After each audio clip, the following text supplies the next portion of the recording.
let's head to Abidjan for some analysis on the Black Stars. And Muftawu Nabila Abdullahi joins me via Zoom. Muftawu, good morning.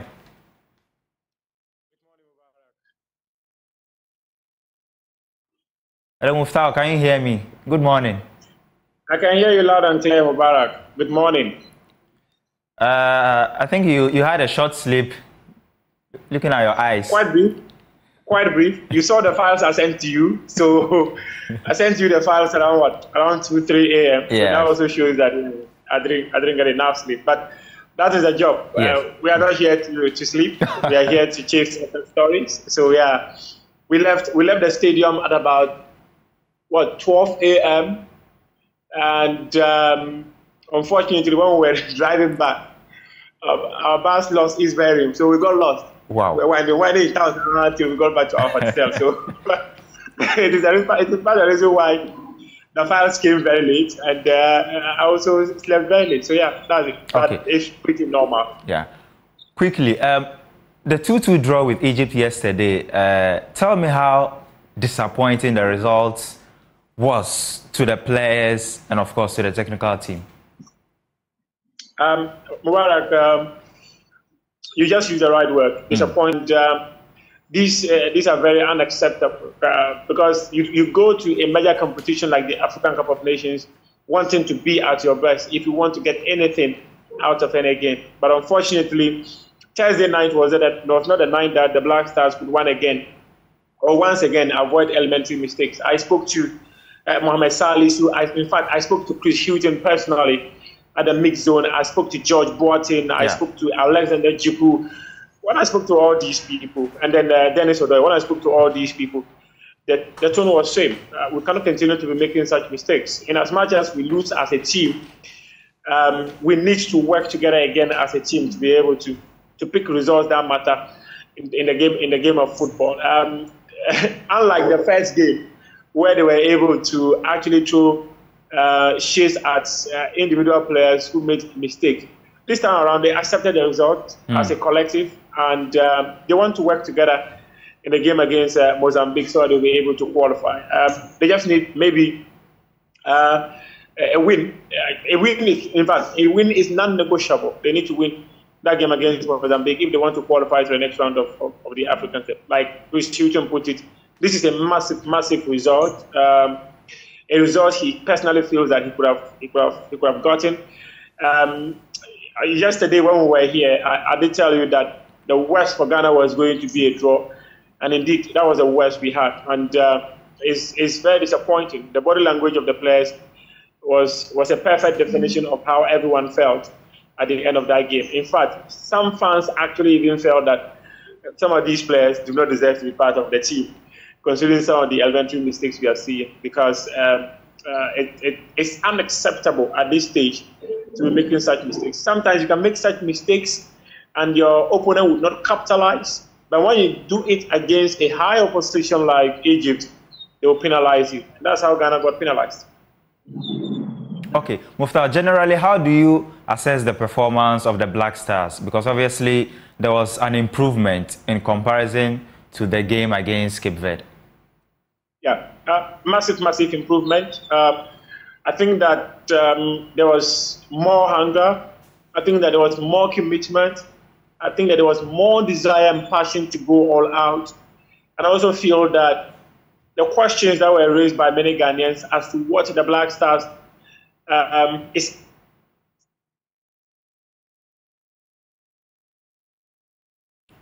well, I think we are having some challenges there. Actually doing in recent times.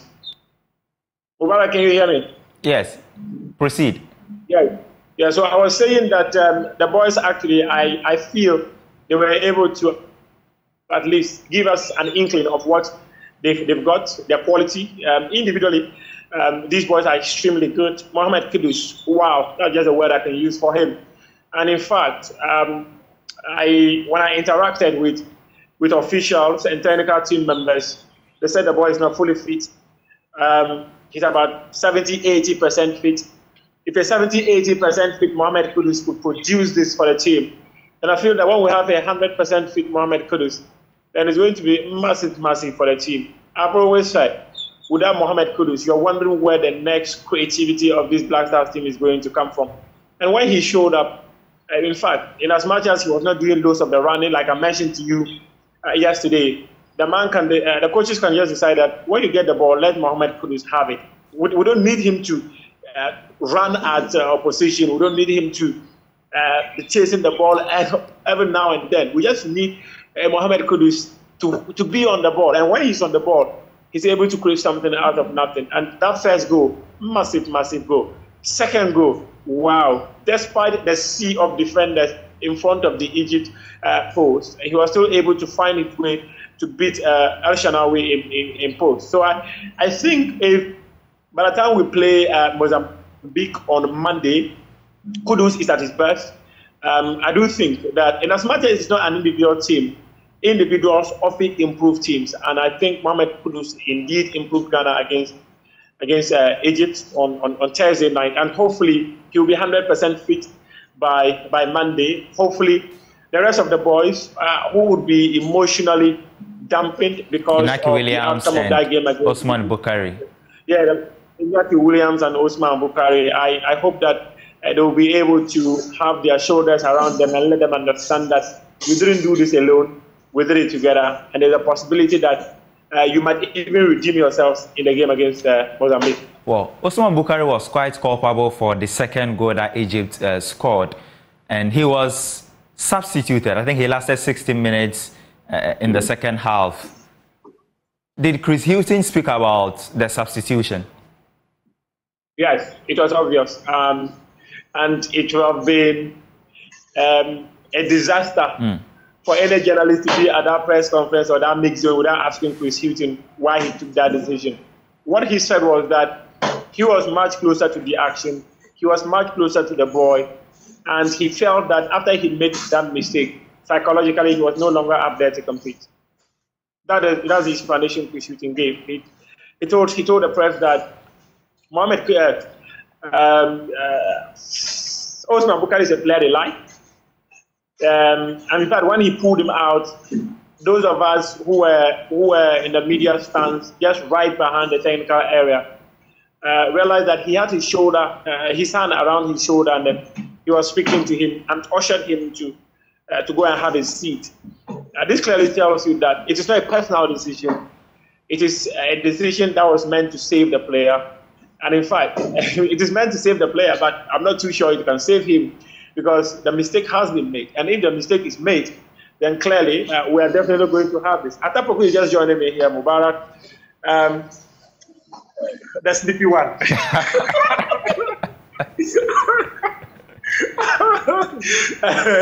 The sleepy one has just joined me. So I think that the decision to take off Osman Bukari was not personal.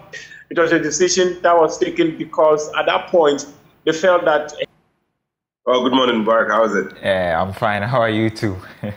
Okay, good. What changed pertaining to the performance of the Black Stars last night? The intensity and the aggression on the ball. You could clearly see they wanted the game more. From the blast of the vessel, they took the game to the Egyptians. And it was epitomized by the surging runs of Majid Ashmeru. At the slightest opportunity, was dragging his team from defensive transition into offensive transition. He could carry his team as far as 40 yards up the pitch by moving the ball and going directly through the heart of the Egyptian defense and midfield. So you could see that there was a structure for the team to play into. But then again, in the vital stages of execution, we were letting ourselves down. Yes, we got a decent result, but you can't look at the performance and also ignore the fact that Mohammed Kudus' individual brilliance masked a lot of our shortcomings. Is there a sense of optimism ahead of the game against Mozambique from what you saw yesterday?